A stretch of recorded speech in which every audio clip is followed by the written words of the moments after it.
Temos também, né, a administração parenteral.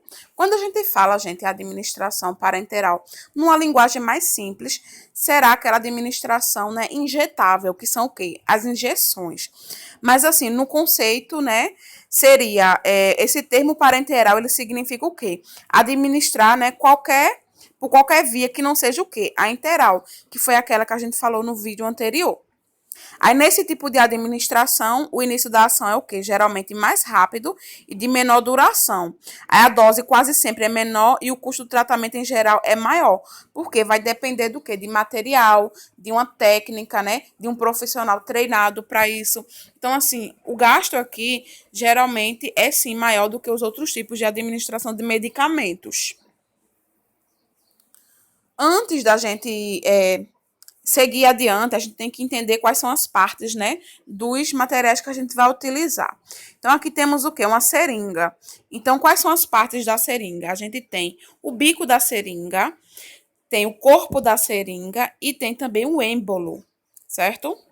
Na prática, vocês vão ver direitinho. Já a agulha, a gente tem o bisel, que é essa partezinha da ponta, que ela tem uma abertura. Temos a haste e temos o canhão. Esse canhão, gente, a gente vai observar que em vários diferentes tipos de tamanho da agulha, ele vai ter uma cor diferente, tá? Cada cor vai corresponder a um tamanho de agulha diferente para ajudar os profissionais na hora de escolher. A primeira via, gente, que a gente vai ver é a intradérmica, tá? Quando eu coloco a sigla ID, significa intradérmica. Como vocês podem observar na imagem, né, temos as camadas, né? A epiderme, a derme, o tecido subcutâneo e temos o músculo. Então, se eu falo via intradérmica, significa, né, que a gente vai administrar esse medicamento aonde? Na derme do paciente. Então, vocês podem observar aí, ó, a injeção sendo administrada na derme. Quais são, gente, as características dessa via intradérmica? Ela tem uma absorção lenta, tá? O volume dela é de no máximo 0,1 ml, não pode passar disso, né? Ela é indicada para quê? A gente utiliza ela em quê? Administração de vacina, né? A BCG, testes de alergia, aplicação de anestésicos locais, tá? Tudo isso, entre outros. E em relação ao ângulo de inserção da agulha, ele tem que estar no ângulo de 15 graus. Na prática, vocês vão ver como é esse ângulo. E o bisel, gente, ele é voltado para cima, tá? E quais são os locais mais comuns, né, dessa via intradérmica? Temos a parte superior do tórax, né, que pode ser administrado, a região escapular, a face interna dos antebraços e a inserção inferior do músculo deltoide. Então, todas essas partes aí vocês viram lá na anatomia e a gente pode administrar, né, a intradérmica, né, nessas partes. A próxima, gente, é a via subcutânea, tá? Então, aqui vocês podem observar que a agulha, né, e a seringa, ela está, né, num ângulo mais diferente, certo? Então, aqui ela está sendo administrada no tecido o quê? Subcutâneo. Quando eu coloco a sigla SC, significa subcutâneo. Então, gente, é uma via de absorção mais lenta que a via intramuscular, tá? Quando eu comparo com a via intramuscular. Podem observar que a cada via que eu vou falando, a absorção dela vai aumentando em relação à anterior. Essa só pede para intramuscular. O volume é de 1,5 ml, tá? Dessa via. Aí os medicamentos mais utilizados, insulina, né? Que é tão conhecida, heparina e enoxaparina. O ângulo de inserção dessa agulha é de 90 ou 45 graus, né? E o bisel lateralizado, tá, gente? E aqui são os locais mais comuns dessa via subcutânea, né? Para a gente administrar os medicamentos. Temos os braços, a face anterior das coxas, o abdômen, as nádegas e a porção superior do dorso, né? Ou região escapular. Já aqui, gente, temos a via o quê? Intramuscular. Como podem observar, já muda também o ângulo de inserção, né, dessa injeção. Então, se eu falo IM intramuscular, significa que eu tenho que atingir o músculo para poder introduzir, né, e administrar medicamentos. Então, consequentemente, com certeza aqui, essa agulha ela vai ter o quê? Um calibre maior, um tamanho maior. Porque até eu atingir o músculo, eu tenho que ter, né, um tamanho maior dessa agulha para chegar até lá e um calibre também. A absorção aqui vai ser mais rápida que a via subcutânea, que é o que a gente falou anteriormente. O volume vai depender do local de aplicação, tá? Mas geralmente a intramuscular tem um volume muito maior do que em relação à intradérmica, à subcutânea, tá? Essa via, gente, é utilizada mais em questão dos medicamentos irritantes e viscosos, tá? Porque suporta mais, o músculo suporta mais, o músculo aguenta mais. Então, esses medicamentos a gente coloca intramuscular. Quer dizer, o médico, né? Porque ele prescreve. E o ângulo de inserção da agulha é 90 graus, com o bisel o quê? Lateralizado. Por que a gente tem que lateralizar esse bisel em relação a essa administração intramuscular?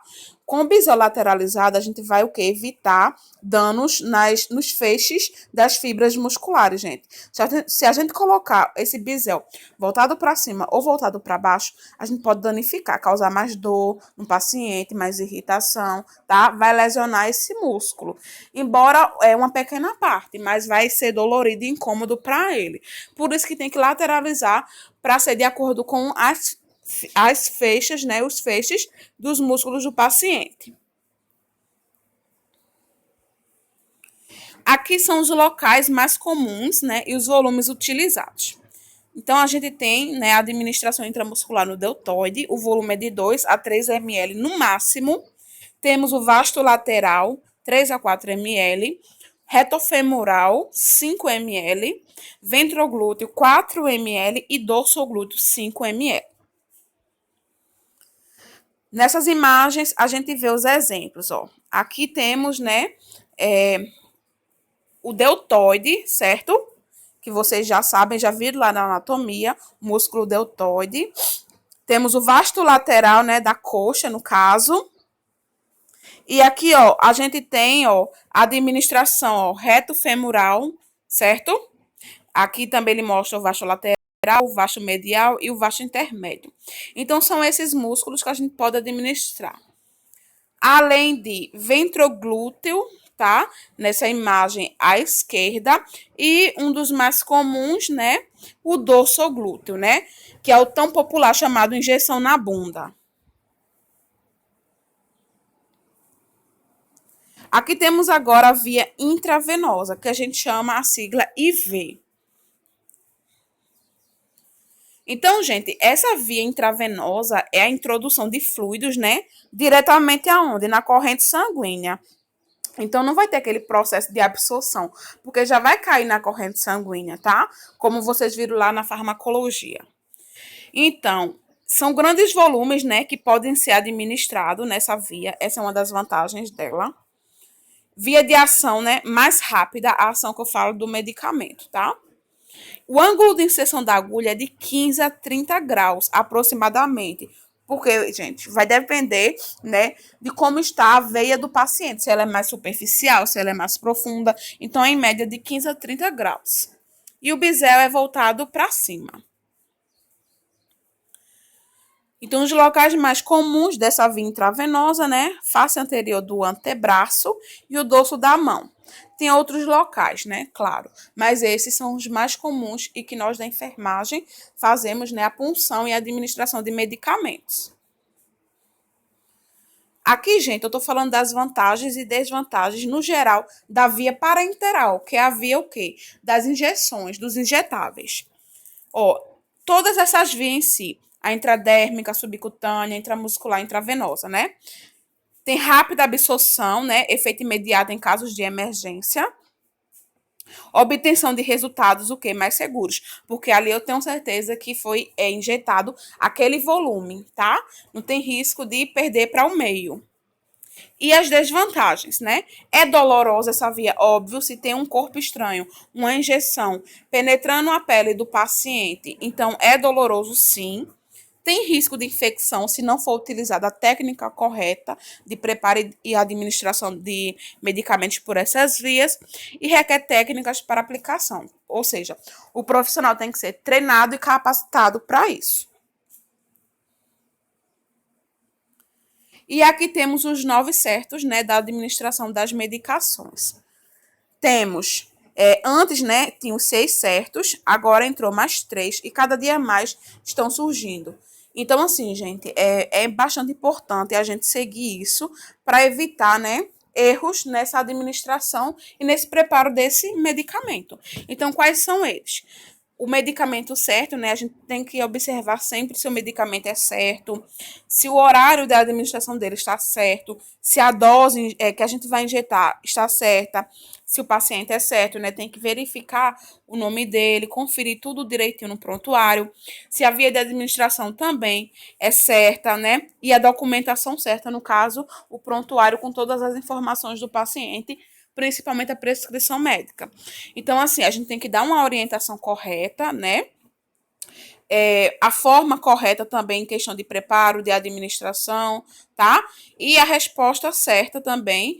E a gente também fala em relação a, tipo, será que o medicamento surtiu efeito no paciente? Então, tudo isso, gente, a gente tem que levar em consideração desses 9 certos na administração de medicamentos.